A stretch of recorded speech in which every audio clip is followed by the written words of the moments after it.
Shyamala betting apps అంశంపై విచారణ జరుగుతుంది. బెట్టింగ్ యాప్స్ అంశం కోర్టు పరిధిలో ఉంది. ఇప్పుడు ఈ అంశంపై స్పందించలేను. పోలీస్ విచారణకు సహకరిస్తాను. నాకు చట్టాలపై నమ్మకం ఉంది. బెట్టింగ్ యాప్స్ ప్రమోషన్స్ తప్పు. నష్టపోయిన వారు ఎవరైనా ఉంటే ఆ లోటు తీర్చలేనిది. ఇకపై బెట్టింగ్ యాప్స్ ప్రమోషన్స్ చేయం. అందరికీ నమస్తే. I respect your time. అందరూ చాలాసేపు నుంచి వెయిట్ చేస్తున్నారు. ఇన్వెస్టిగేషన్ జరుగుతోంది. మీ అందరికీ తెలుసు, విషయం కోర్టులో ఉంది. సో దీని గురించి ప్రస్తుతము మాట్లాడడం అన్అఫీషియల్ అవుతుంది. ఆ విషయం నాకంటే బాగా మీకే తెలుసు. సో డెఫినెట్గా మేము ఇన్వెస్టిగేషన్కి కోఆపరేట్ చేస్తున్నాము.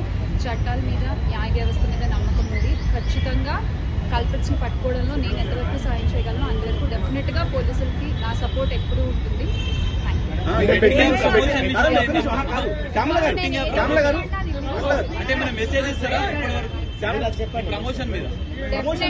డెఫినెట్గా ఇది తప్పు. అండ్ ఆ కుటుంబాలకు ఎవరైతే నష్టపోయారో వాళ్ళకు కూడా ఖచ్చితంగా ఆ లోటు ఎవరు తీర్చలేనిది. ఇంకా ముందు ఇలాంటివి ఏమీ జరగకుండా తీసుకోవాల్సిన బాధ్యత మన అందరిపై ఉంది. ఇది ఒక రెస్పాన్సిబుల్ సిటిజన్ గా చెప్తున్నాను. బ్యాంక్ స్టేట్మెంట్ ఏమన్నా అడిగారా? I can't say.